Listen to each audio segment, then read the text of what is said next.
मित्रों नमस्कार, मैं हूं राकेश कुमार। आप देख रहे हैं मत अभिमत।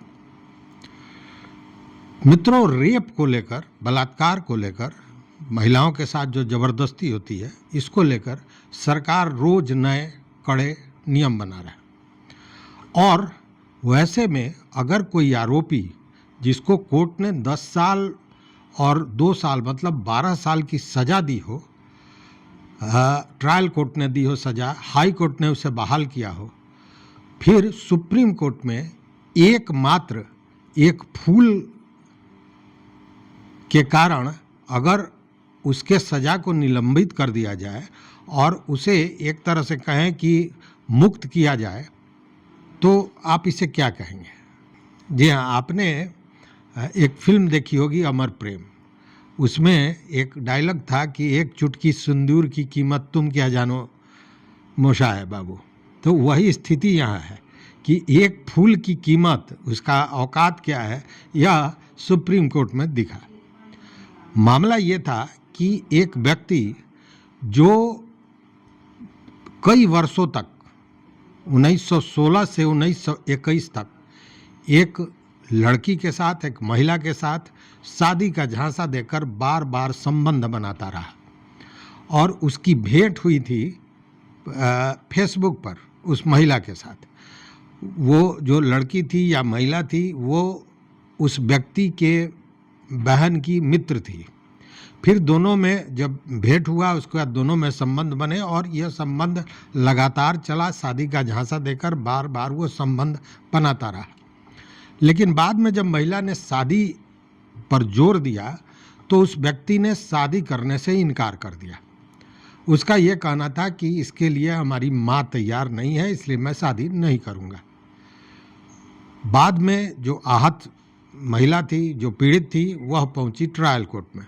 ट्रायल कोर्ट में केस हुआ, सुनवाई हुई और सुनवाई के बाद ट्रायल कोर्ट ने माना कि यह व्यक्ति ज़बरदस्ती तो किया ही है, बार बार ज़बरदस्ती किया है और साथ में इसने धोखाधड़ी भी की है। तो बार बार बलात् संबंध बनाने को लेकर 10 साल की सज़ा दी गई और धोखाधड़ी को लेकर 2 साल की सज़ा दी गई।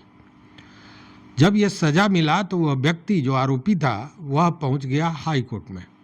हाई कोर्ट में भी इसकी सुनवाई हुई और हाई कोर्ट ने ट्रायल कोर्ट के डिसीजन को, ट्रायल कोर्ट के फैसले को बरकरार रखा। मतलब उसकी सज़ा 10 साल और 2 साल वो बरकरार रही। अब उसके बाद वह व्यक्ति पहुंच गया सुप्रीम कोर्ट। सुप्रीम कोर्ट में सुनवाई हो रही थी, लेकिन एकाएक एक फूल ने कमाल कर दिया और सारे मामले को पलट दिया। और उसके बाद सुप्रीम कोर्ट को यह कहना पड़ा कि मैं इस मामले को निलंबित करता हूं, मतलब ये सज़ा को निलंबित करता हूं। और अगली सुनवाई फिर उसकी है जुलाई में, 7 जुलाई या 17 जुलाई को। तो मामला क्या हुआ ये समझिए। जब उस व्यक्ति को लगा कि अब कोई दूसरा चारा नहीं है, ट्रायल कोर्ट ने भी सज़ा दे दी है और हाई कोर्ट ने भी सज़ा दे दी है, तो संयोग की बात है कि दोनों ने आपस में यह तय किया कि हम शादी कर लेते हैं। और बजाबता वो अलग माहौल बन गया, एक अलग दृश्य था जब कोर्ट में ही उस व्यक्ति ने एक फूल देकर उस महिला को प्रपोज किया शादी के लिए। और इन सारे चीज़ों के बाद कोर्ट ने यह फैसला लिया। कोर्ट ने सुनवाई करते हुए कहा कि जो लंच सेशन होता है, इस लंच सेशन के दौरान हमने दोनों पक्षों से बात की, हम दोनों पक्ष से मिले और दोनों ही पक्ष एक दूसरे से शादी करने को तैयार हैं।